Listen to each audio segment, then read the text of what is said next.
Hi, it's Mike Reese. I've been writing for The Simpsons for 30 years. I ran the show in seasons 3 and 4. I created The Critic.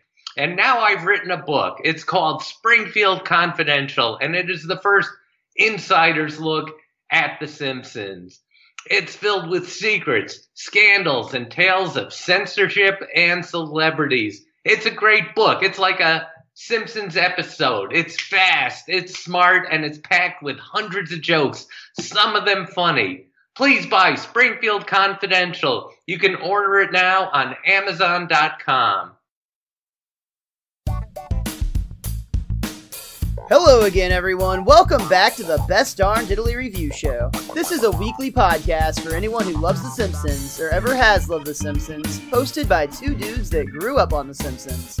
My name is Miles, better known as MrMostDaysOff, and today, can you feel the love in the air? Because we are reviewing Lady Bouvier's Lover.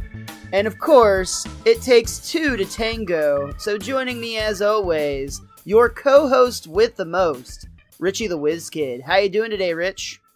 I'm doing fine and sassy today, Miles. We're talking about a MILF today, aren't we?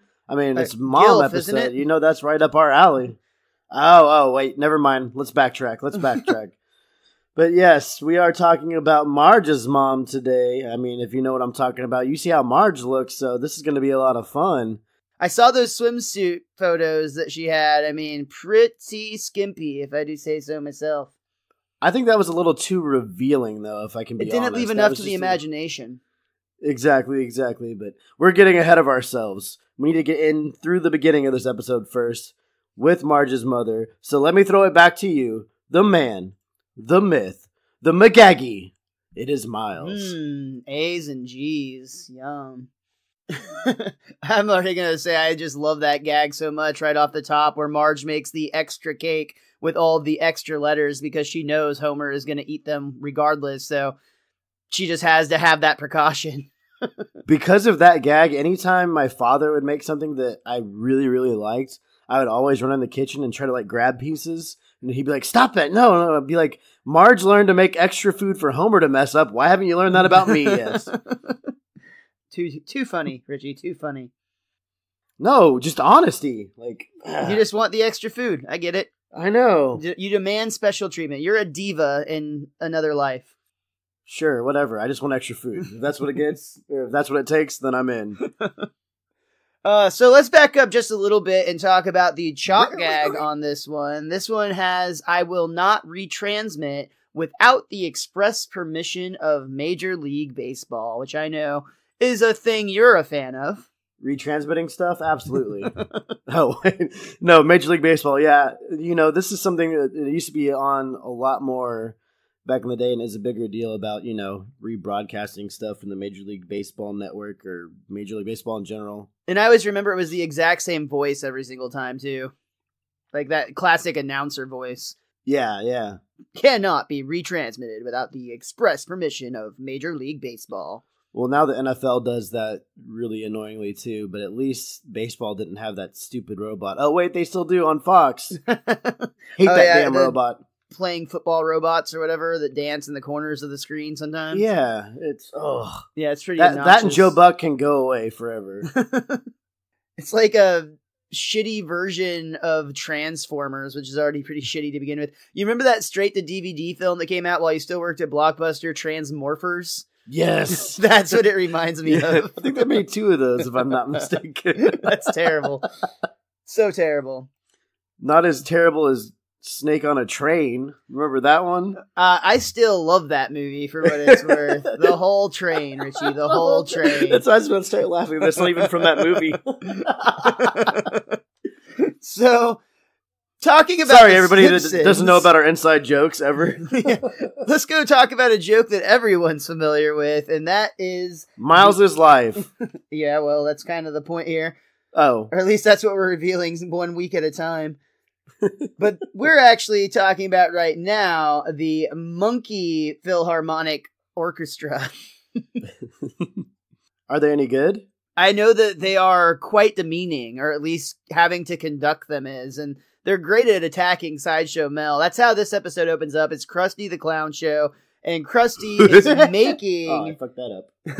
And Krusty is making Mel conduct the Monkey Town Philharmonic, a group of monkeys playing instruments. And just like in classic Simpsons fashions, anytime a character tries to control an animal, they're usually going to get attacked. Please, Krusty, this is very demeaning. Shut up and conduct.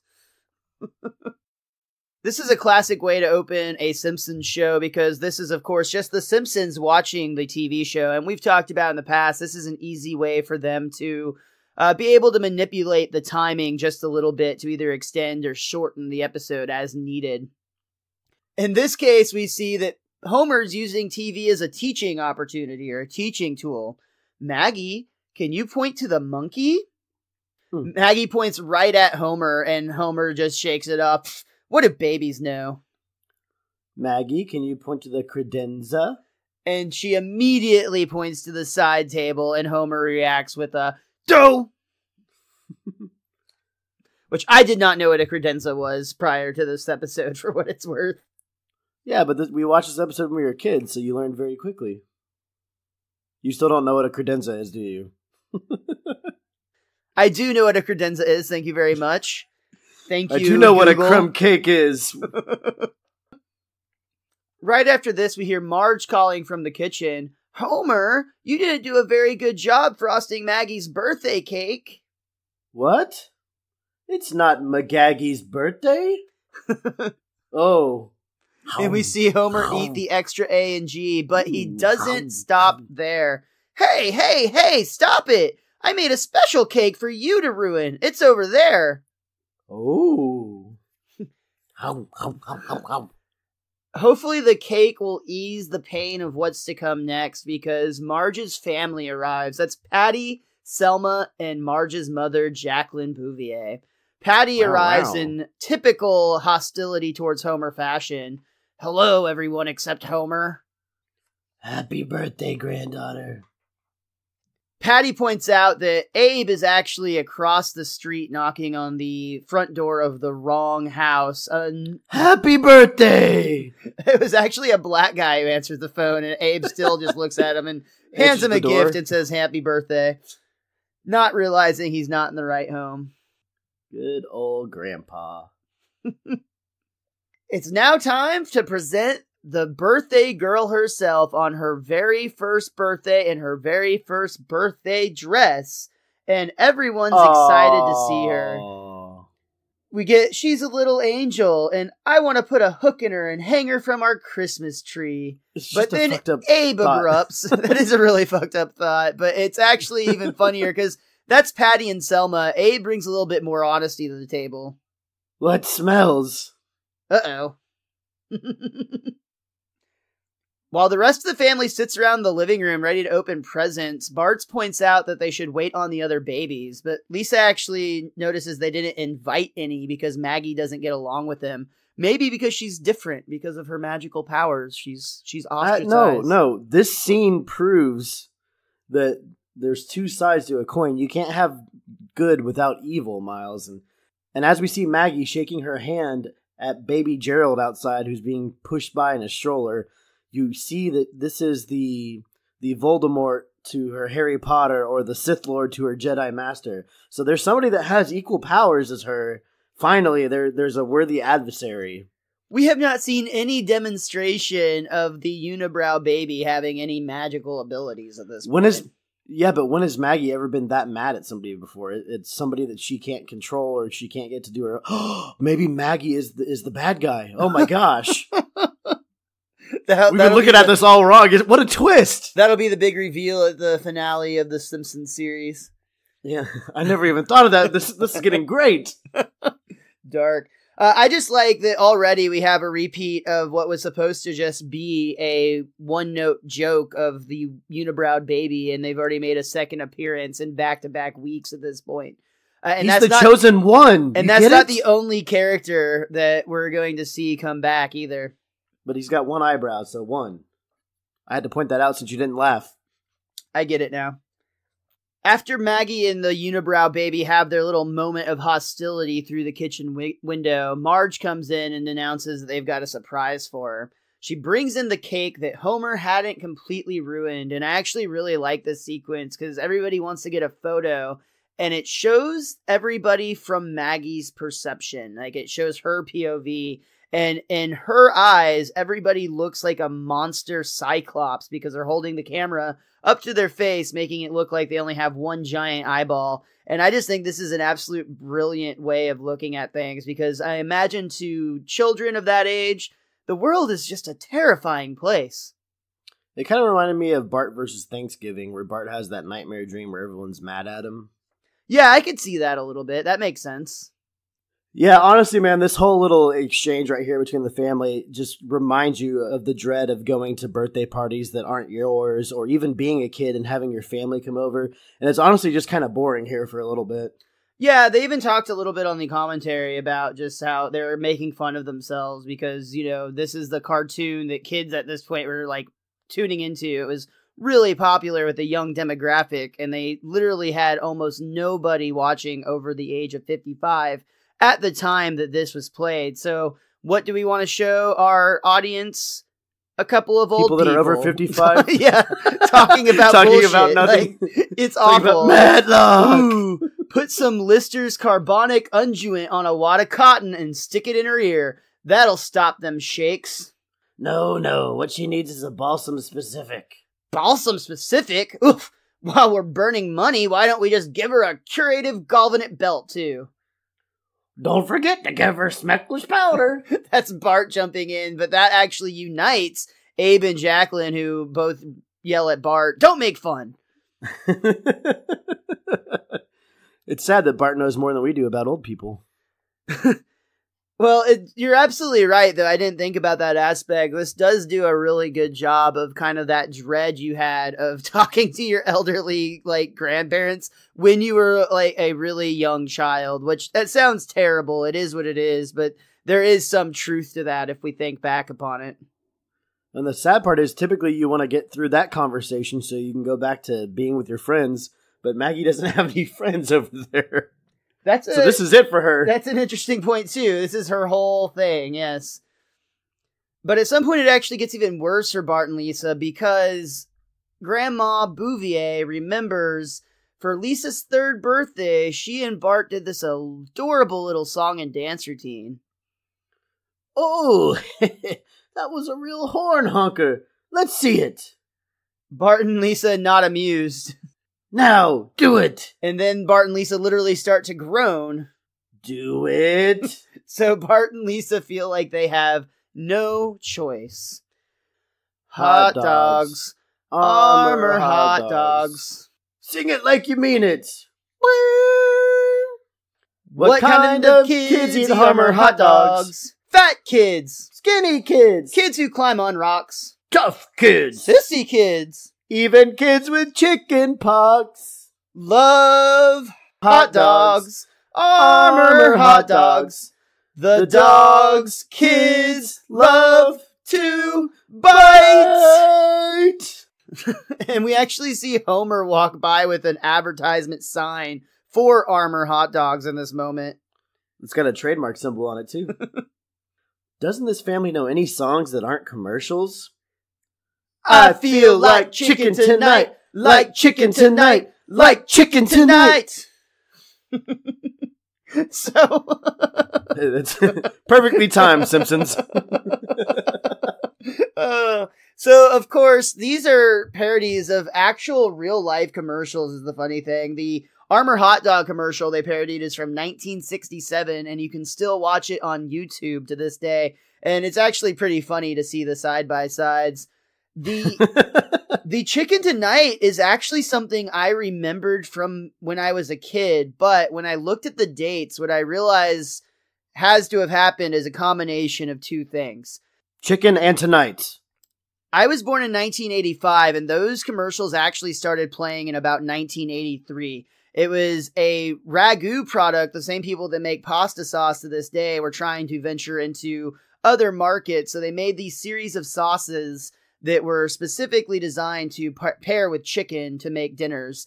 And it was called Chicken Tonight. These commercials became very, very popular. So what I believe I remember are a combination of parodies, which became very popular in the late 80s, of these commercials. And also, I used to watch a lot of movies that were recorded on VHS from like TV in the afternoons. So there's a very strong chance that there was still some replaying commercials from those that I still stick in my mind.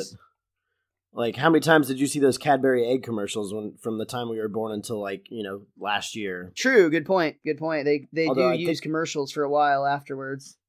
Did I see a news story where, like, Cadbury is no longer going to be making chocolate any longer? I have no idea. Did you see that news story?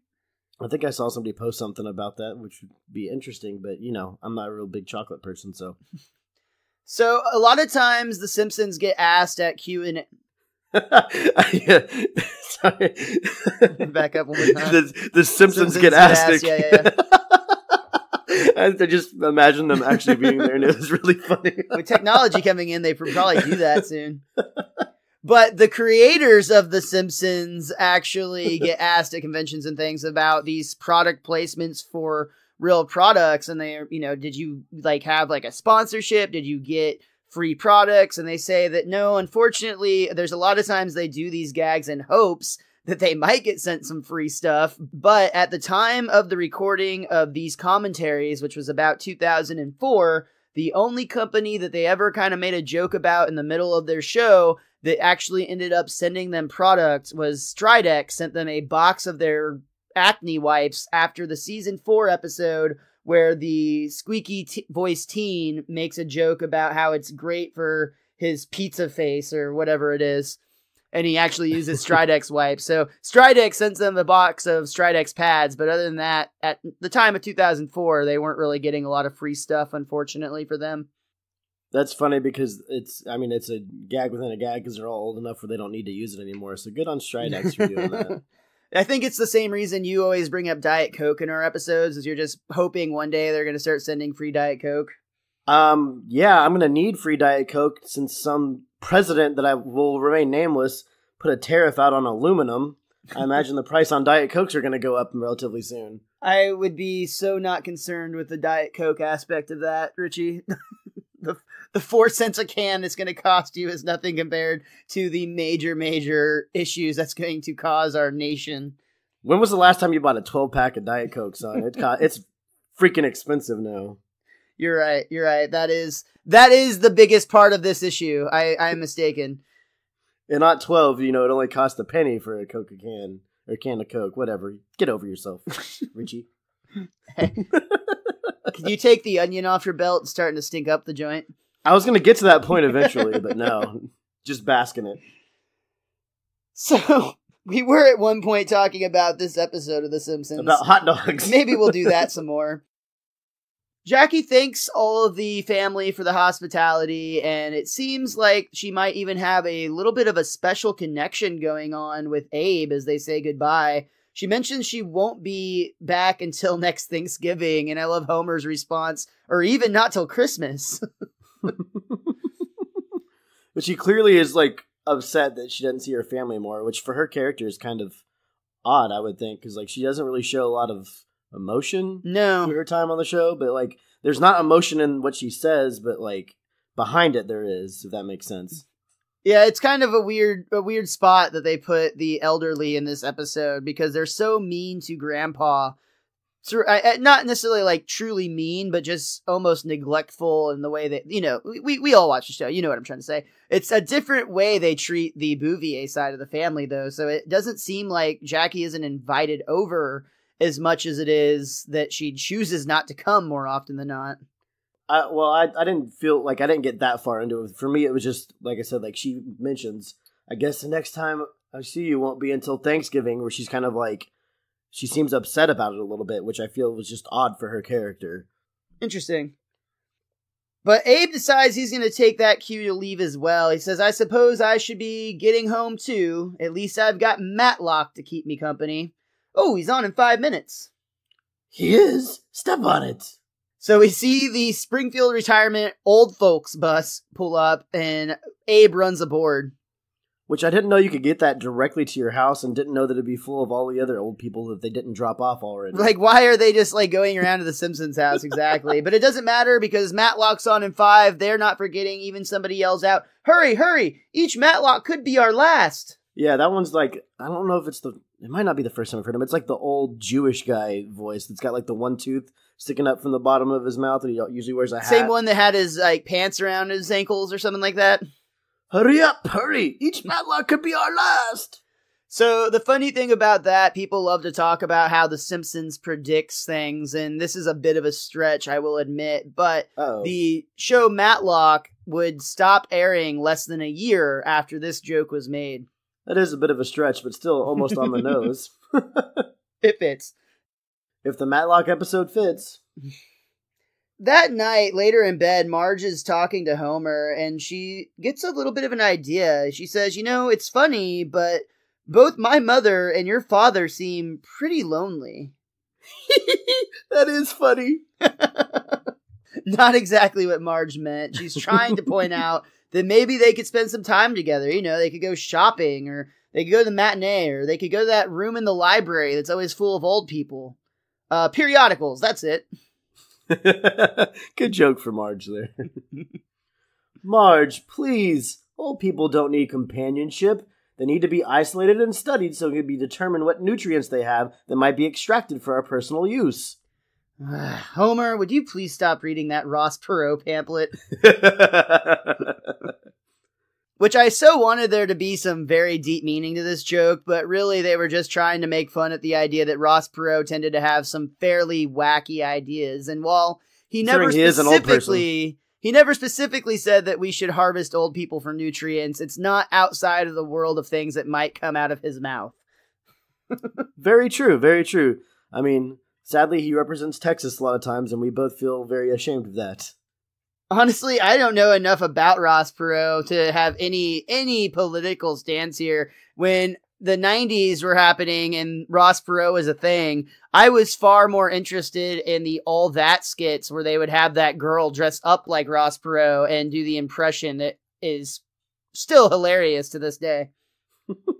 I don't remember that one at all, but like just thinking about it makes me want to see it. Oh my God, Google that or YouTube it or whatever, because it's pretty funny still.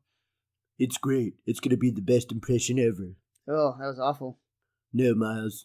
You're awful. Okay, you're going to be like the most awful thing ever. This podcast would be so successful without you. I'm just saying. Okay, have you heard this yet? Have you heard it? Ugh. I did not agree. I did not consent for this, Mr. President. Why are you here? I'm here, okay, to improve my image. I think you guys make a lot of jokes about me that just aren't true. I mean, hashtag fake news. Have you heard of this yet? Have you heard of this, Miles? You guys talk about me. What is happening right now? I knew Donald Trump had too much free time on his hand with all the time he spent on Twitter, but surely, Mr. President, you can't be having enough time with your busy schedule to be on this podcast right now. Hold on a second, Miles. I need to take this phone call. It's very important, okay? It's going to be like the greatest phone call ever. Hello? Hello? Putin? Oh, I can't talk right now. No. I'm not being recorded. Okay, we'll talk later. Bye. I'm sorry about that, Miles. Can we get back to The Simpsons, please? It'll be great. I wouldn't have thought that the president would have been a Simpsons fan, frankly, but he does watch a lot of television. Yeah, I guess what? Fox News is on, and then like The Simpsons comes on right after? He takes a nap and wakes up, and The Simpsons is already over. Well, I'm sorry he couldn't stay. He looked like he had something important to go do. Was he recording from your house? What is happening? I'm very confused. I would never allow him in my apartment. This bit has gone off the rails at this point. I'm not sure how it started or why we got here, but I think it was great. I don't know what you're talking about. Of course you did. I think it was the best thing ever. Let's just say for the record that we did not invite him on the show. He, against our will, just came in and grabbed us right by the podcast. So that wasn't consentful in any way, shape, or form. Just want to let all of our listeners know that wasn't a political endorsement anyway. We would never, ever have him on as a guest. So, willingly, never willingly. Yeah, never willingly. This, hashtag me too. But, for now, back to the Simpsons. Back to the Simpsons for now. Where were we, Mr. Ritchie, president, sir? I'm not the president. I don't know why you would insinuate that I was. I don't know why you would insinuate that I was the one being president at this moment in time. I put down my phone when I'm president, just to be clear. I see. So Marge's concerns in bed with Homer about their parents leads to an idea that they could actually execute, and that's just they're all going to go out to dinner together. Marge suggests, "Hey, Abe, why don't you go and pick up Jackie?" I'll be back in a jiffy. Abe does come back with a woman that looks similar to Jacqueline Bouvier, but unfortunately Marge points out that's not actually her mother. I'll be back in a jiffy. The worst part of this joke is Abe runs back in to actually get the right woman, but he leaves this random old lady that he had accidentally whisked away right by the car. And when she very pathetically asks, "Could I come too?" Homer just rolls up the windows. Oh, it's such a dark joke, as a lot of these jokes are this episode, frankly. Thanks, and don't call me Frank. We see that the Simpsons clan is going to P. Pigley Hog Swine Super Smorg Restaurant. Say that 5 times fast. Marge is still trying to matchmake a little bit with Abe and Jackie. "You know, Mom, you and Abe have a lot in common. You both got swindled by that telemarketing scam." Oh, it's not a swindle. What you do is, see, you give them all your credit card numbers, and if one of them is lucky, they'll send you a prize. "I was just happy to talk to someone on the phone." Aw, feeling blue, eh? I got something that'll cheer you up. We see Abe put 2 forks into his potatoes and make it dance like little legs, little feet. And this is actually a spoof directly from the movie The Gold Rush, starring Charlie Chaplin in 1925, where Charlie does this at a table and impresses his guest essentially by this little gag. And Abe does a spot It's one of the most famous rendition. scenes, like in possibly the most famous Charlie Chaplin scene, honestly. And if you've never actually seen Gold Rush, it's actually quite funny. Like, even by today's standards, it will make you laugh a lot. A lot of Charlie Chaplin makes me laugh, honestly, and I actually love this bit just because I'm a Chaplin fan. So, unfortunately, while the bit might be great, the blue-haired lawyer arrives and reminds Abe, "Sir, I represent the estate of Charles Chaplin. I have a court order demanding an immediate halt to this unauthorized imitation. Boys?" And we see 2 large goons grab the potatoes and actually stomp on them. oh, poor Grandpa. Yeah. He's on his A game for once.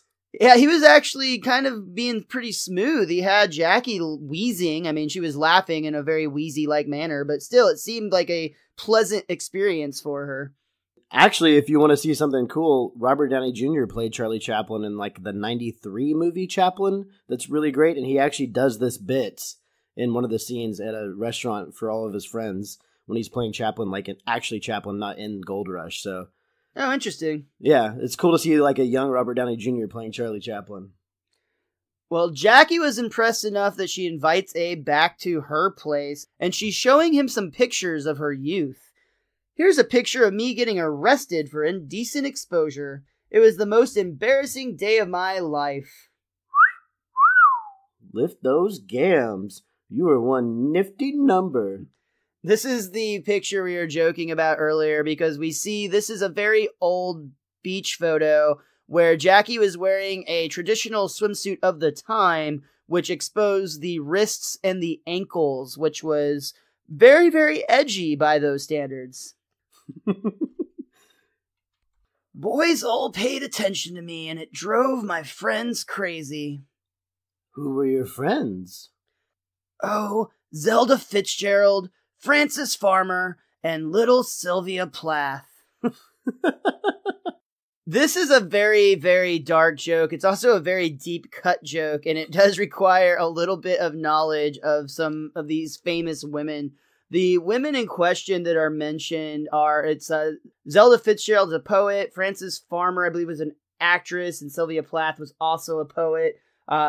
Basically, what it just implies is those 3 ladies were so jealous of Jacqueline Bouvier that they went on. 2 of them became schizophrenic and died in a sanatorium, one after a failed lobotomy, and Sylvia Plath stuck her head in the oven to commit suicide. So, all in all, one of the darkest jokes in this entire, well, I was going to say episode, but possibly even in this season. Well, and if it's the darkest joke in this season, that means it's probably the darkest joke in The Simpsons up to this point, too. Right, big time. And will probably remain so for some time. You know, you remind me of a poem I can't remember, and a song that may never have existed, and a place I'm not sure I've ever been to. You're so sweet. Ooh, I feel all funny. I'm in love! No, wait, it's a stroke. And we see Abe being whisked away in an ambulance on his way to the hospital. No, wait! It is love! And the ambulance doesn't have any time to be treating love, so they kick his ass right out of the back of the ambulance, and he's still attached to the gurney as he's rolling down the highway on-ramp. This, again, might be another very dark joke. Not as dark as the one we just had, but still, Abe Simpson is essentially rolling to his death, but shouting about how happy he is to be in love. He's not rolling to his death. He's hooked up to all this medical equipment. He's fine. Yeah, because that's gonna keep him from being a bug splatter on the front of somebody's grill. The Simpsons are all unbreakable. Remember, everyone in Springfield, unbreakable. That theory just keeps expanding every time something needs Mel to happen for you. Mel got his throat cut by a bunch of monkeys earlier, and he's essentially fine. Essentially. I don't know, he died or something. That does essentially take us to the end of Act 1, so we're going to go ahead and take a quick break, but we'll be right back. Hi, I'm Drew. I'm Nate. And I'm Tanner, and we are the hosts of Headline Heroes. Every week we take a bizarre, out-there article, Germans build underground pipeline for beer, and attempt to create a superhero or villain. The obvious one is that they have a giant robot that runs off of beer. Along the way, we discuss powers, design a costume, and of course, struggle with a name. Gram Sam? No. Gram Sam, no! And inevitably, we get off subject and talk about the really important stuff. I did go to Bill Engvall's website, and I just want to tell you a couple of things I'm seeing here. Please do, I wish you would. But we always arrive with the super creation we are proud of. Join Headline Heroes every Tuesday as we try to make reality a little more super. And now it's time for our favorite part of the show. What's that say? Ads and sponsorship. Ugh, this is gonna be a real nightmare. Okay, what do you got for me? Patreon.com? What the hell is that? And they just give us money for it? Oh, if only we had that around in the 70s. Make sure you ask your mommies and daddies to send money to Best Darn Diddly at Patreon.com. So they can drive a dump truck full of money up to our houses. Uh-oh. I said the loud part quiet and the quiet part loud. We come back from our break and start Act 2 with Bart lying in bed and watching the Home Shopping Network on a portable TV. Hello, I'm Troy McClure. You might remember me from such films as The Boatjacking of Super Ship 79 and Hydro, the Man with the Hydraulic Arms. Coming up this hour on the Impulse Buying Network, your chance to own a piece of Itchy and Scratchy, the Toontown twosome beloved by everyone, even cynical members of Generation X. Yeah, groovy. Troy, I'm proud to offer your viewers these hand-drawn, Itchy and Scratchy animation cells. Each one is absolutely, positively, 100% guaranteed to increase in value. Not a guarantee.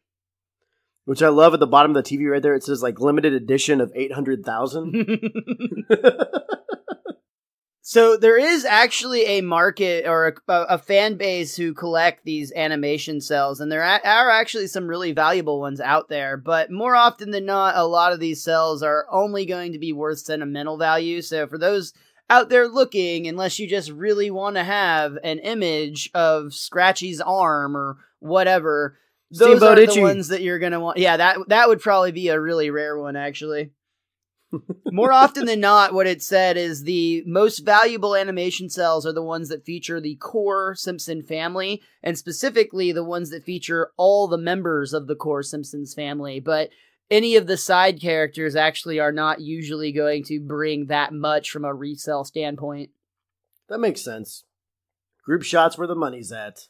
Though Bill Oakley on the commentary on this one actually talked a little bit about how these get into the market, and the writers and producers themselves actually get a special opportunity. The creators of the show have a early release opportunity where they actually get to purchase some of these animation cells if they wish to have them. And there are a few fun ones that some of the creators of the show have taken just for the sentimental value of them. And I'm sure at some point all of these are probably going to go up anyway if you wait long enough. But for now, they're just sentimental.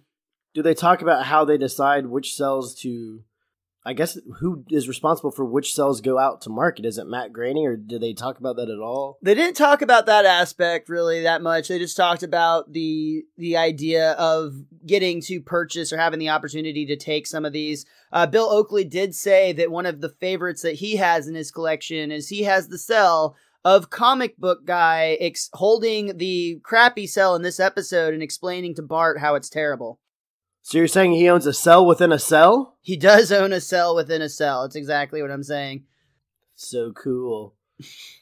I think that's a pretty funny one. And I actually would imagine, and I think they even mentioned that one actually has gone up in value a little bit just with the, I guess, irony of it or the silliness of it. I'm not sure why, but that one has actually gone up in value. It's all randomness. It really is. It's going to be... For all you know, there probably will be a cell of like Scratchy's arm that goes for $3.5 million because it's somebody's favorite joke in the entire series. Yeah, I would think that this episode increases that cell in value. You would think so. Either way, Bart doesn't know all that, and all he hears is itchy and scratchy memorabilia, $350... Guaranteed to go up in value. Guaranteed to go up in value, $350. Shut up and give him my dad's money, is what he's thinking. Bart calls up and he has a little bit of a issue with this at first. He's on the phone with the Home Shopping Network. Yes, my name is Homer Simpson and I'd like to order an itchy and scratchy cell. My credit card? Do you accept a federal breast inspector's card? No? How about license to ogle? Oh no? A Visa. Oh, yes, of course. That's what I meant. Visa. It's just these new dentures. Couldn't go with glasses there, Bart?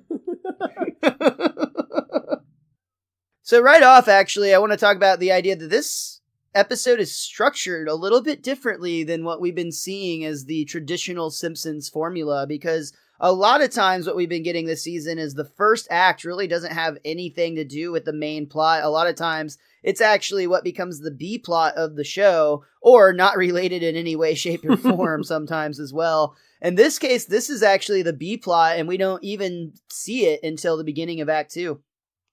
Yeah, that's a very interesting point. I didn't think about that till you just brought that up, but that is completely against everything they've been doing all season long. I think it's important that they change it up periodically, though, just to keep it fresh. Did you say you're in the periodical section? All the other old people are here. All right, we're old now. Oh, and we didn't talk about how Bart actually came to get Homer's wallet in the first place, so that little exchange between him and Homer where they jank stuff from each other. Oh yeah, they bump into each other in the hallway, and, excuse me, sir? Forgive my clumsiness. No, not at all. And they both it's very similar actually to the way Bart and Skinner had their exchange at the end of the episode, The Boy Who Knew Too Much, or no, that's not right. Bart and Homer, where they walk right past each other. It was the one we reviewed with Michael Price, the 100th episode. Sweet Seymour Skinner's Badass Song, where at the end of the episode, they're doing the hug me and teach me signs, and they're both chuckling at each other's expense. And then, like you said, yeah, when they see each other when they're playing hooky on The Boy Who Knew Too Much, and they're hiding from each other. They both think they outsmarted the other one, but they both lost something. Yeah, this is a common issue between these two characters. I think it's just great parenting on both sides. Well, back to parenting, we see Marge is actually really happy. She's sitting with Homer and Bart, and she says, I think it's wonderful that your father's fallen in love with my mother. Well, I'm opposed to the whole thing. Damn opposed. I love Bart here. He's damn opposed. Damn opposed. Bart. Homer, what possible reason could you have against Grandpa being in love? If he marries your mother, Marge, we'll be brother and sister. And then our kids, they'll be horrible freaks with pink skin, no overbites, and 5 fingers on each hand. Ah! Homer actually envisions what this might look like, and I'm going to fess up to something here. I forgot this was actually a scene in The Simpsons. This is so commonly used as a meme that I thought this was a joke that was created online. I did not even remember that Homer had this little visualization of what they would look like in real life, because again, the meme at this point has, I think, become even more powerful than the original joke itself. But they look absolutely like real people. They look like normal kids. Yeah, which is terrifying for Homer because he's so yellow. Well, that 5th finger is going to freak anybody out. Well, I mean, that one magazine Lisa read that one time said eventually humans would develop a 5th finger. That's true. I remember that. Simpsons predicted it. For now, though, Marge decides to give her mother a call. Hello, Mom. Fine. You know, Abe had a very nice time with you last Sunday. Tell her I love her. Marge covers up the mouthpiece. Grandpa, shh! I know my mother. If you come on too strong, she's gonna get scared away. Click. I love ya! So Abe actually runs over to the other phone, and we get this great sequence where the screen goes from split screen conversation to a triple split screen, so we can see Jackie, Marge, and Abe now all on the phone together. Marge is trying to cover for Grandpa's way over aggressiveness because he's trying to very boldly declare his love, even though Marge is warning against that. So Marge says, I love you, Mom. I love you. I love you. I love you. I love you. I love you. I love you. I love you. I love you, Mom. Gotta go. So Marge just literally tries to cover up that Abe is going where I think many men have probably gone before. Which I have an issue with the end of the scene because Marge does that last bit where she's like, I love you, Mom, gotta go. And then she hangs up the phone. Wouldn't that leave Abe would on still the be phone? on the phone. Yeah, you're absolutely right. She would have to go and hang his phone up somehow to get that done, or convince Jackie to hang up first. And Abe's not being crazy in this scene. He recognizes his age and her age. They don't have a lot of time left. You gotta act now, yeah. Yeah. No, that makes now sense. Or never. Passion is a hell of a drug, I get it. Just turn down that damn music. So speaking of passion, we've got Bart passionately waiting for his animation cell to arrive. He's by the door, and every time he rings, it gets excited. Ding dong! Yeah, hi. I got a special delivery for Homer Simpson. That's me. Don't write no more letters to Mr. Sinatra. The guy punches him right in the face. Immediately, Bart closes the door, and right away, ding dong! I got a special delivery for Homer Simpson. That's me? Stop stealing golf balls from the driving range. Once again, Bart gets punched right in the face, being confused or taking his father's identity. Finally, ding dong! Homer Simpson, I've got a special delivery for you. Go away! If you do not open the door, Mr. Simpson, I cannot give you your special delivery. So Bart actually takes a peek through the mail slot, and he does in fact see that it is a delivery man, and he is holding his cell, which I think it's kind of screwy that it's labeled animation cell on the outside of the packaging, but still, Bart he doesn't care, he's just excited, he has a sigh of relief, and he opens the door. Here's your special delivery. Thanks! And that's for keeping me waiting. So, 3 punches in the face, though one he kind of brought on himself. That is true. Bart cannot contain himself. He is boasting about the living room, excited to open this thing up. He calls out for his sister. Hey, Lise, guess who's got this genuine itchy and scratchy animation cell? Oh, that is so cool. That is so exciting. That is so crappy. It looks like part of Scratchy's arm. And Bart sees what his $350, or really his dad's credit card, bought him, just a very boring, very simple animation cell with just Scratchy's arm on it. And I like after the anguish Bart feels in this moment, he imagines in his head Nelson going, And made even better, we see that at the Quickie Mart, the real Nelson is actually passed out on the floor, and Apu announces, oh no, he's having an out-of-body experience. This is very bad for business. He's just like twitching on the floor going,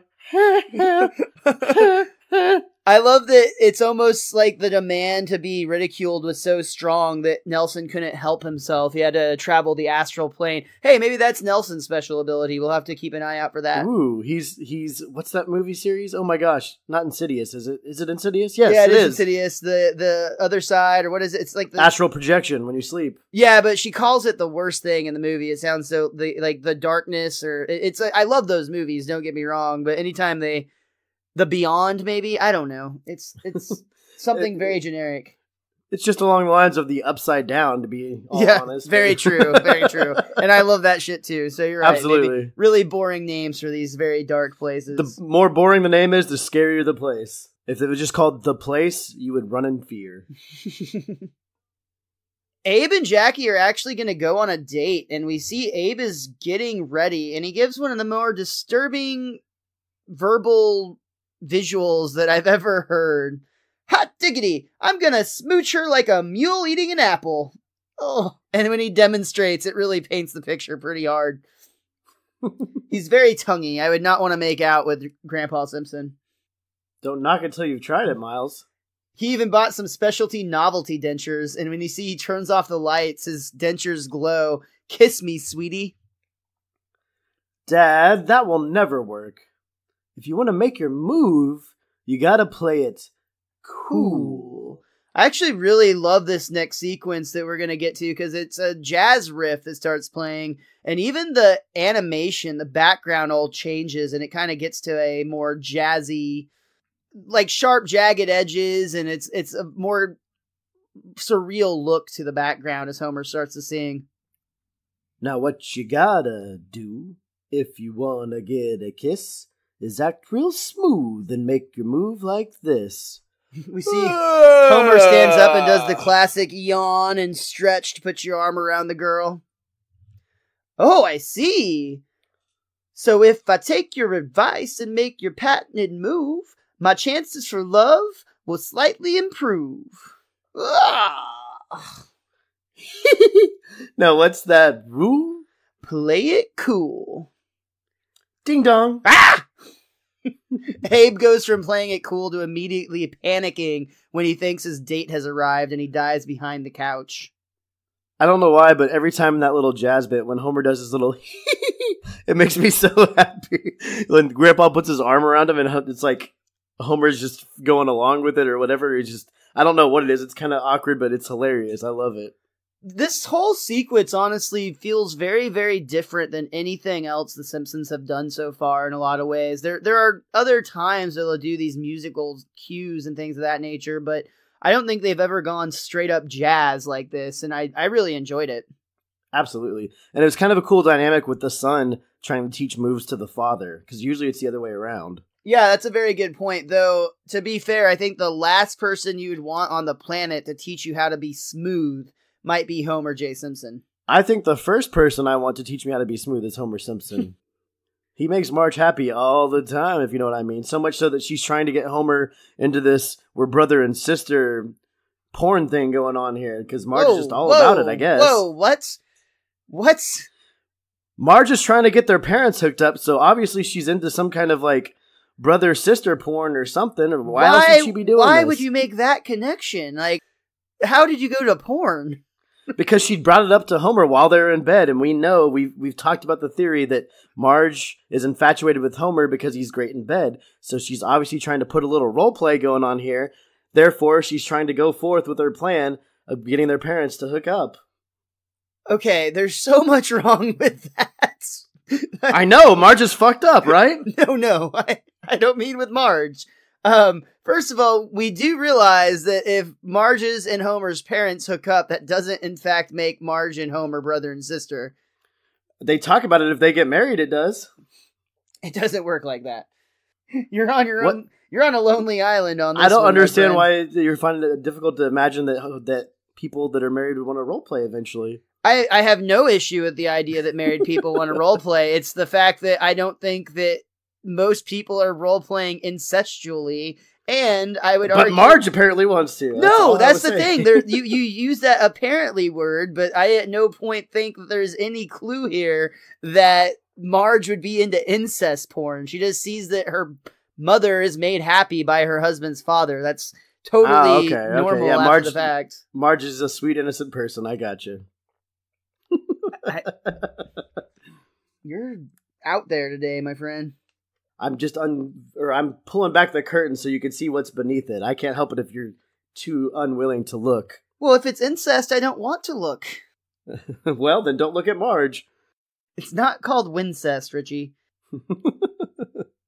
Okay, so let's go back to a more innocent, apparently, storyline with Bart in his animation cell. He actually takes it to Comic Book Guy and asks, hey, is this worth anything? Let me show you something. This is a Snagglepuss drawn by Hick Heisler. It is worth something.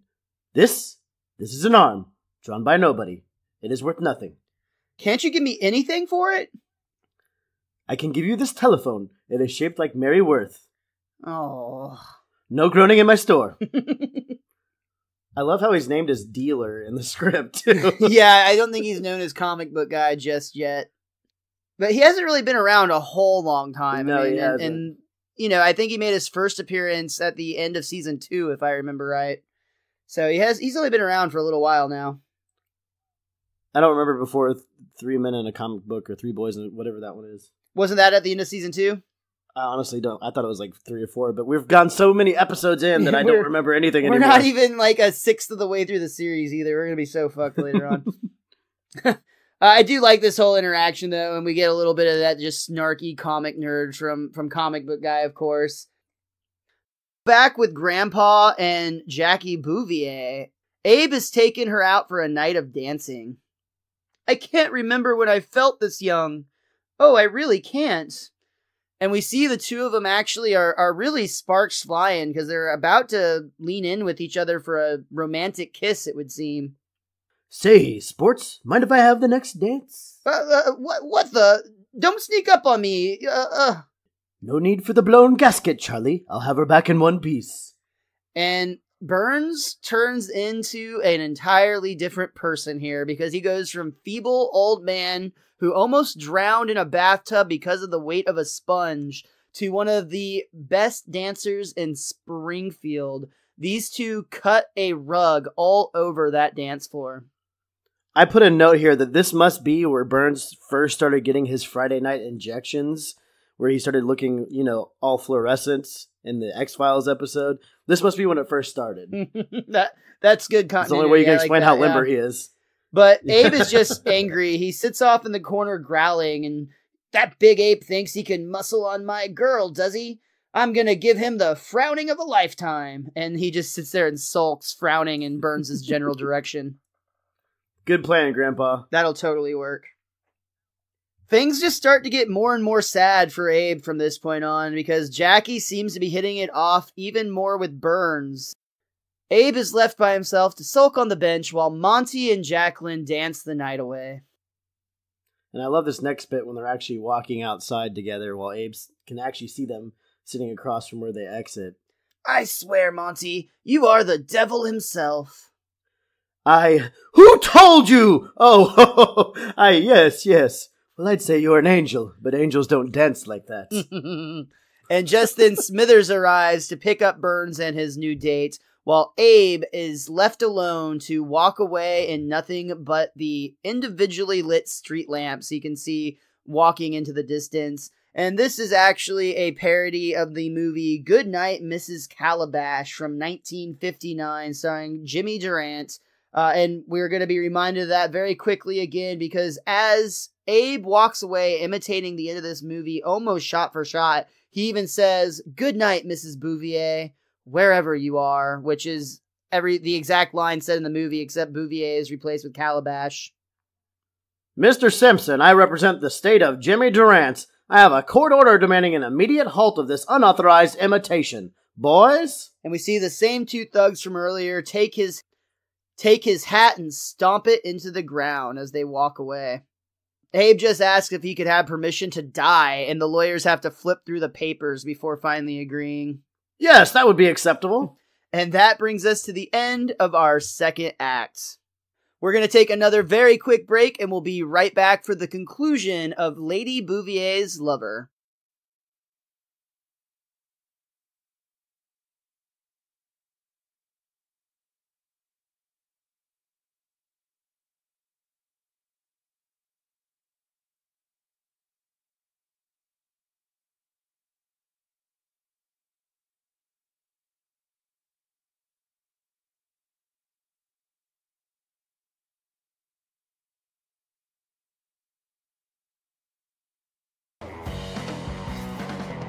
I'm Jay.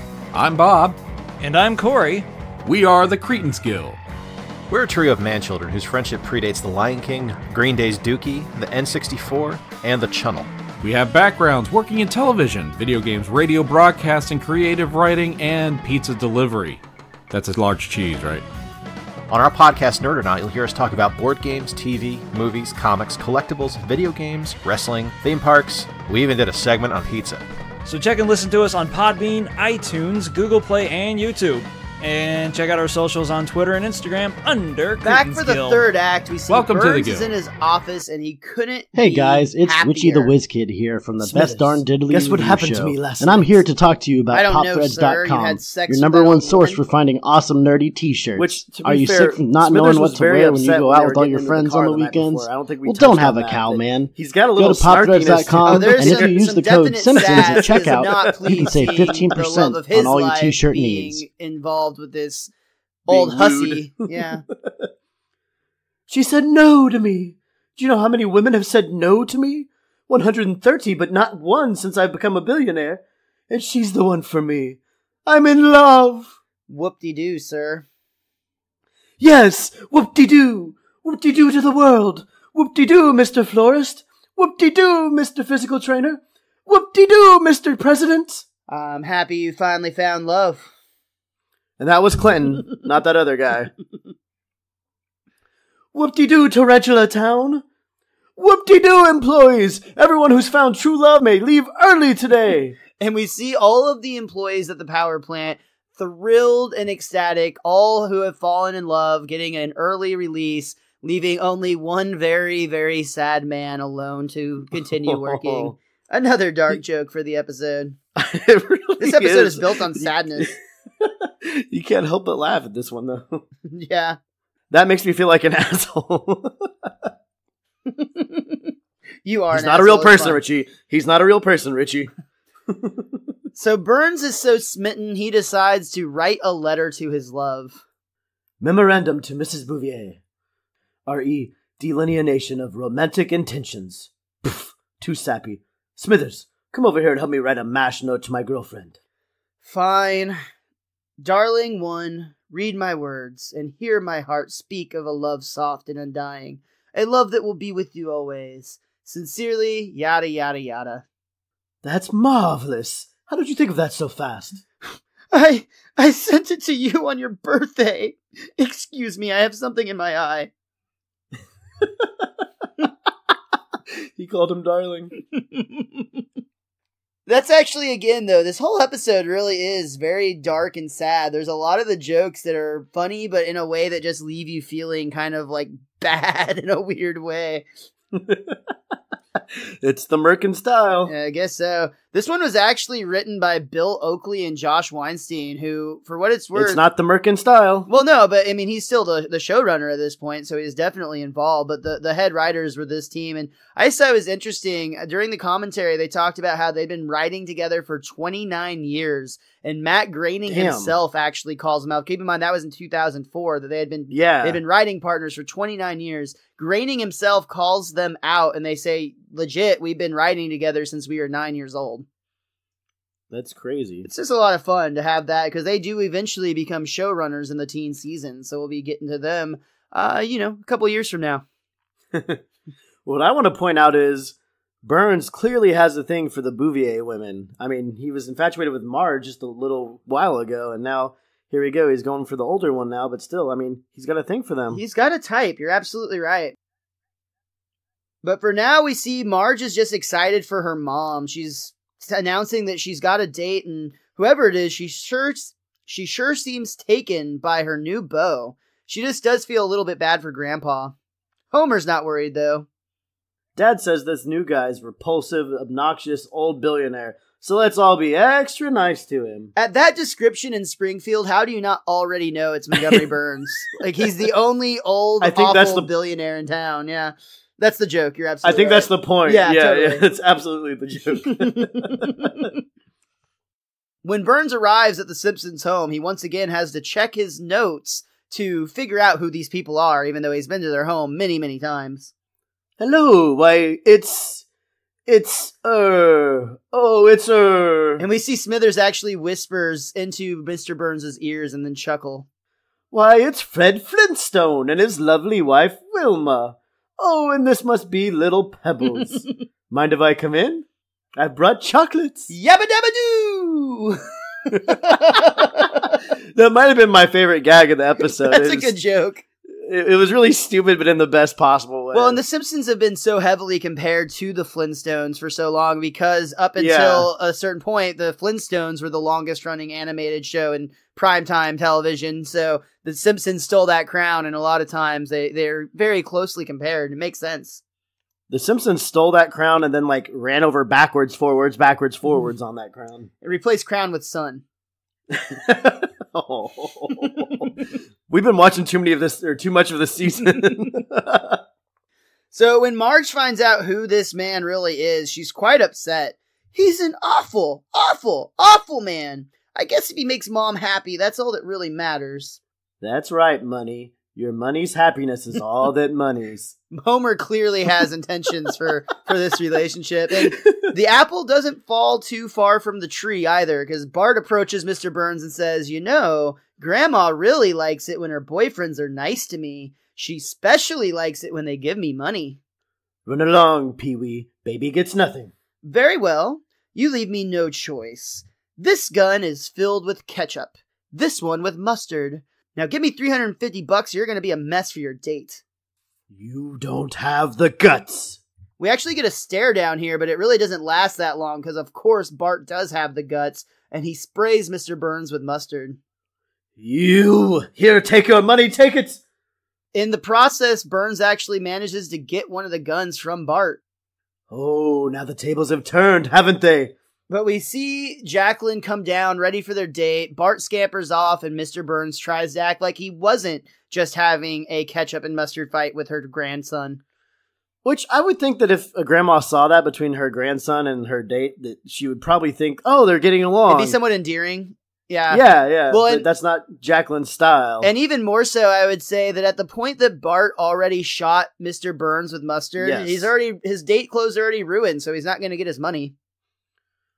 Yeah, that is true at that point. But at the same time, that would show if Burns got covered in it, it's like, oh, I let him squirt me with a squirt gun. I'm such a cool guy. You could play it back around, totally. Yeah. There's two things I really like about this moment. First of all, Mr. Burns should know The Simpsons well enough now to know that Bart will back up what he says, I would think. But he doesn't ever remember them, so, I mean... Exactly. But secondly, I enjoy that they tie in the other storyline into the scene because Bart has a very specific amount of money he asked for. If you remember, he owes Homer $350, so I really enjoy the fact that he's not just asking for money in general, which, most cartoons might just do that, and then Mr. Burns happens to leave $350, but Bart specifically asks for the amount he needs. That's true. He's not being greedy. He wraps up loose ends without... he could have gone for a lot more with Burns. Exactly. Getting back to the sadness of this episode, though, because that had a little bit too much levity for this one... Abe is so sad back at the nursing home. He's just staring at Jackie's photos. Why'd she have to leave me? Hi, Abe. We heard you was in need of some cheering up. We got you a special cake. Uh-oh. Better call the nurse. The coughing came from inside the cake. They clearly were going to have somebody jump out and entertain Abe, and I think they may have gotten somebody a little older than the required demographic for popping out of a birthday cake. How screwed up would it have been if it was Mr. Burns inside the cake, like in Smithers' Dream? Oh, yeah. He even ruined the cake! Oh, God. Yeah, that would have been like the worst nightmare scenario. You're absolutely right. While Abe is sad at home, Burns has taken Jackie out to one of his favorite restaurants. And we get another reoccurring role from our good friend... the was supposed to be one gag Luigi. The one-hit wonder. Bravissimo, Luigi. Bring us your finest bottle of vino. Hey, you trust the Luigi, huh? He knows what to make really nice for amore. Oh, Monty. I've never been to a more romantic restaurant. Hey, Salvatore, break out the cheap hooch for Mr. No-Tip and that dried-up zombie he's captured. Which all of that was in English, so they could all understand. This bit is great. I'm glad that it wasn't just a one-time joke, and I'm glad that Luigi will be around for a while.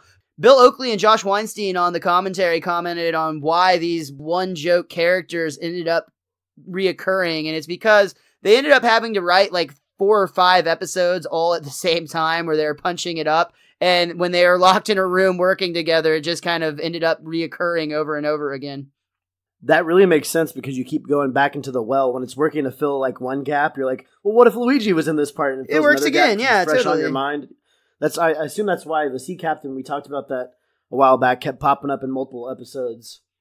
Yeah, absolutely. You're right. It's like when they first appear, they just really kind of fall in love with their new character. It's like when you get a new toy, and then what's great about that is eventually, like, you get tired of your new toy, and then you go back and you're like, oh, but what if this, this new toy can interact with this old character, and you get all these new storylines that way.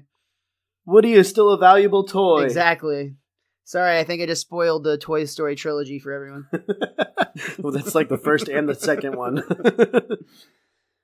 Back at the Simpsons home, Bart has decided it's time to come clean. Dad, I'm really sorry, but I charged $350 on your credit card. What? Don't worry, here's the cash. Woohoo! $350! Now I can buy 70 transcripts of Nightline. But Dad, well, he's happy. I'm gonna keep the Mary Worth phone right here. Her stern but sensible face will remind me never to do anything so stupid. Ring, ring, ring, ring. Hey, Bart, you want to go play with that x-ray machine in the abandoned hospital? Sure. So since it's been mentioned twice here, I'll go ahead and talk about Mary Worth just a little bit. Mary Worth is actually a comic from the newspaper all the way back in 1938. I think it still runs to this day, if I'm not mistaken. It's more of a soap opera style comic, so it's not really going for gags as much as it's a long-running weekly story that gets continued each week in the newspaper. There's a lot of worth in that. Ha ha. It would be pretty much the most useless character to have a telephone for a 10-year-old boy in the 90s, however. But it has an important lesson behind it, and Bart actually recognizes that for about 3 seconds. For about 3 seconds, until there's a chance to play with that x-ray machine. Hell yeah. So things are really starting to heat up between Monty and Jacqueline. In fact, Monty has prepared a special glass of champagne. That sounds like he's going to roofie her. I was trying to imply that there's going to be a ring in it, for what it's worth. Champagne for Brannigan fans. He puts his engagement ring and he proposes with the dropping the ring into the champagne glass. Classic. Now, my dear, if you look in your champagne, I think you'll find a little surprise. And the thing people fear about doing this proposal actually happens. She starts to choke on the engagement ring. Not to worry. I believe there's another one around here somewhere. He reaches into a fondue pot and burns himself. My darling, since my kneecaps are filling with fluid as we speak, will you marry me? And probably the least romantic proposal possible through the circumstances, but Marge is actually losing it at this point. Oh, Mom, you can't marry Mr. Burns. He's an evil man. Evil Schmeevil, Marge. Monty can provide for me. Besides, he's a great kisser. You yuck. What about Abe Simpson? Don't you have any feelings for him? Oh, he's a dear, but he's too much of an old fusspot. We're all aware of Grandpa's problems, but compared to Mr. Burns, he's Judge Franken Reinhold. I don't know who that is. Which this is another joke I so wanted there to be more meaning to, but I think this is just a name in a hat, just throwing a random jab at somebody who traditionally plays really nice guy roles. Yeah, every time Judge Reinhold's in something, I'm like, aw. Yeah, he also has an endearing quality about him. I want to go watch Beverly Hills Cop now. Abe is just walking around Springfield trying to console himself. He's very sad at this point. He decides that he's just going to start picking up random things and reading them to entertain himself. Latex condom? Boy, I'd like to live in one of those. Which is about my second favorite Grandpa line of all time, I think. Oh my goodness. Or gag, I guess I should say. Yeah. I thought my favorite was in this episode, but I was shocked when it didn't show up, and I thought, okay, maybe it's the Hellfish episode. I'm not sure, but there's only one that tops this in my book. This is hilarious. It just... Sorry. He acts like he understands it when he has no idea what he's reading. Well, a condo made of latex would be super convenient, but yes, he. I think he's a little bit off. I guess birth control wasn't around in his day. But we do cut to the wedding day of Monty Burns and Jacqueline Bouvier. It's at the First Church of Springfield, and we see Barney arrive, though Homer suggests maybe he should try to fill out the groom side a little bit. On Mr. Burns' side of the church, there's just one old Nazi as his only guest. 9! Which brings up a whole lot of questions again with the future when we know that Burns keeps Abe from shooting Hitler. Like, it just, Yeah, that's a good point. There's some odd tie-ins with that. There's so many gaps in the story I need to have filled. As far as the wedding day goes, though, Bart and Lisa are a little bit worried about their grandpa. Lisa is like, should he be here? And Bart points out that his reply envelope was just a check to the gas company. It's free money. True. We start the service with Reverend Lovejoy. And so when Eliphaz came down from Mount Hebron bearing figs, he offered them to Mohem, who you will remember is the father of Shechem, and to Hazar on occasion of their matrimony, much in the same. We've heard enough about Blizblaz and Him-Ha already. Get to the bloody point. Do you, Charles Montgomery Burns, take this woman to be your lawfully wedded wife? I do. Bart starts to drop the ring. The ring, you little imbecile, before I really lose my temper. I know. Ow, ow. That was Burns forcing the ring onto her finger on the owl part. Do you, Jacqueline Bouvier, take this man to be your lawfully wedded husband? We start to hear Moonlight Serenade playing on the organ from above. Oh, Monty, my favorite song. I specifically requested no romantic music. What? And we peer up to the organs booth, where this quickly starts to turn into a parody of the ending of the movie The Graduate. We see Abe Simpson is in the Dustin Hoffman role, beating on the glass from the organs booth up above, only in this case the glass shatters and Abe falls to the floor face Bouvier! first. Mrs. Bouvier!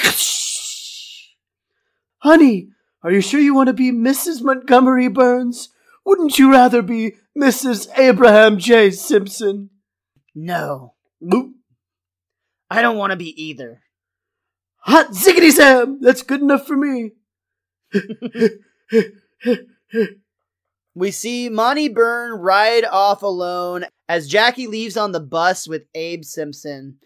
We hear the song The Sound of Silence start to play, and immediately Abe yells out, "Turn off that racket!" Yeah, fat chance, Pops. Good old Otto. The Sound of Silence is the music playing, but the words are just a little bit different. Hello, Grandpa, my old friend. Your busy day is at an end. Your exploits have been sad and boring. They tell a tale that's worth ignoring. When you're alone, the words of your story will echo down the rest home hall. 'Cause no one at all can stand the sound of Grandpa. I first took a fancy to Mrs. Bouvier because her raspy voice reminded me of my old Victrola.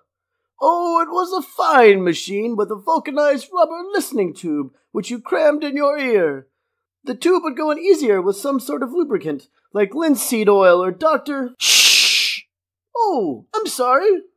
And this whole little setup, this ending sequence was so well done because they intertwined it with the Simpsons credits so well.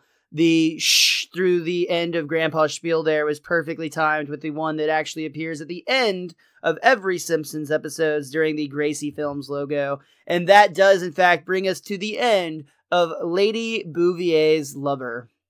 Oh, Richie, was there anything else that you or that book wanted to talk about?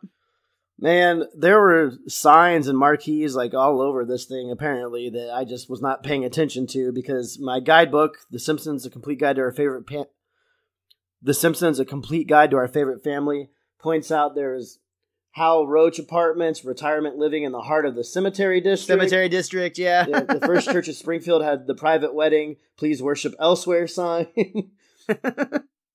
We already saw the name of the Piggly Wiggly, whatever it was actually called. I also like the one where it was the senior citizen swing dance tonight, tomorrow the cat spayathon. Yeah. Yes, that absolutely was one. And then it just brought up the name of the band at the end of the episode that's playing, where it was Red Bream and his band of Some Esteem. Some Esteem. Yeah, and they're actually playing the Moon Night Serenade. So for me, on a personal note, this wasn't one of my more favorite episodes. I still enjoyed it. There's a lot of fun in it, but I expected to like it a lot more, being Grandpa and Burns going head to head. But it just, like I said, I thought it was going to have a particular Grandpa scene, and it didn't. But also, it had the Chaplin scene, which I forgot was in this one. So there was some good and bad with it, but it just overall wasn't one of my favorites. I would agree with that. Just last week, I said I was going to have a really hard time finding a least favorite episode of the season. And quite frankly, up to this point, this one pretty easily gets that. And again, it's not to say that it's a terrible episode. It's still a very highly rated episode. And there are a lot of really good lines, especially out of Grandpa for the most part. But all in all, there just didn't have the same spark that the rest of this season has had so far. And while a lot of the humor was really dark, and there's been a lot of dark humor throughout this season in general, this episode really just didn't leave you feeling that great most of the time. Like, a lot of the jokes really were at people's expense, to the point where it's just like, oh, that's almost a little bit just, not fun to think about. Well, honestly, I feel like Jacqueline played everybody a little bit in this episode. Like, I don't think she ever had the intention of marrying Mr. Burns. I think she was just having her fun while there were two people courting her. You're not saying she's a gold digger, but she ain't messing with no broke billionaires? Essentially. But yeah, it seems like she pulled one over on everybody. I could see that. Yeah, she's not a very likable character in a lot of ways. And honestly, I feel like she's kind of in the middle on a lot. Like most people, I'm in the middle on most things in life. So I guess maybe if two people are pulling you in different directions, you're just going to stand in the middle and be stubborn about it. And if you don't want either one, then, no reason to go with either one. But it feels a little sour, like you said, though. Like there's no real happy ending. It doesn't leave you with a great taste in your mouth. Absolutely. Old people don't leave a great taste in your mouth? Yeah. So the only other thing I'll point out about this episode is actually just a reference to the title itself.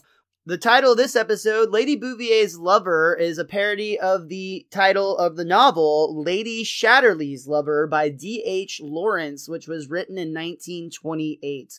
Now, the subject matter of that book would be considered very sexual and graphic by nature, so much so that in 1994, when this episode debuted, they were worried that it might be too much of a sexual reference to use as a title for this show, just to show how far TV has come in the 2+ decades since. Because now, of course, porno is on every channel 24/7. I mean, I just watched Westworld on HBO, and holy crap, man, that was like naked person city. I thought you were just about to be like, I just watched porn on Fox. Yeah, that too.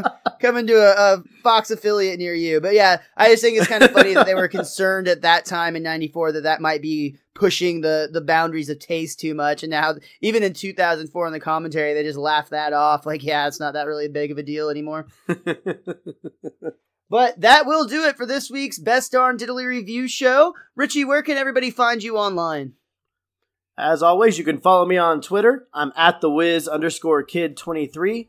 Also, while you're on Twitter, go ahead and give our show a follow as well. That's at Best Darn Diddly. That's DIDDLY, which also works on Instagram, Facebook, and the website itself, bestdarndiddly.com. As for me, I'm at MrMostDaysOff. That is going to work pretty much everywhere. As always, thank you again so much for joining Richie and I on this week's podcast. We appreciate you tuning in each and every week for this journey through the golden age of The Simpsons. Richie the WizKid and I will be back with you again next week for our review of the Season 5 finale episode, Secrets of a Successful Marriage.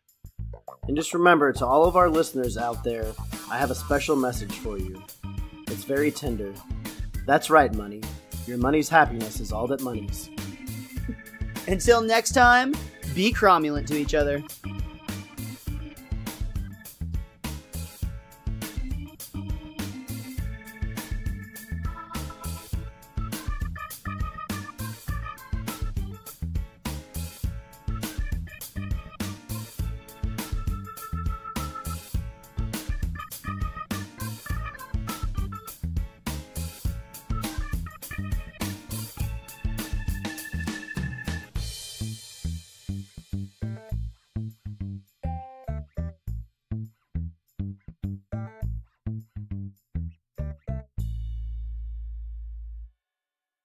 Hey everybody, this is Lubes! What? Who? What? Kinda got caught up in the moment, you know what I mean? Jesus Christ. Alright, I'm sorry, man. Take two. Hey everybody, this is Goose! And I'm Ripkin! And I'm Jelly Bean. And you can follow us on Twitter at @TheWrassle... Whoa, dude. Shit, son of a bitch! You pulled a Goose there. God damn. Alright, sorry, man. Take three. Hey everybody, this is Goose! And I'm Ripkin! And I'm Jelly Bean. Oh, man. God, son of a bitch, now I want jelly beans. I want jelly beans too, besides the disgusting kind. We seriously, we got I'm this. just gonna eat some of these jelly beans. No. Nom-noms. Fuck, those are good. Okay, take 5, guys. Hey everybody, this is Goose! And I'm Ripkin! And I'm Jelly Bean. And we are the Derailers! And you can find us on Twitter at the Derailers, or you can find us on iTunes, Buzzsprout, and YouTube. Make sure to leave a comment, subscribe, give us a thumbs up, smash the bell, do whatever you gotta do to keep this train on a track, because you know we won't, folks. We also happen to be on Instagram. Oh, yeah, that's right. We're on Instagram at WrestleNerds. You can follow me at Little Sock Puppets. You can follow Ripkin at RipkinWN. But more importantly, listen on iTunes, Buzzsprout, and YouTube. Derailers!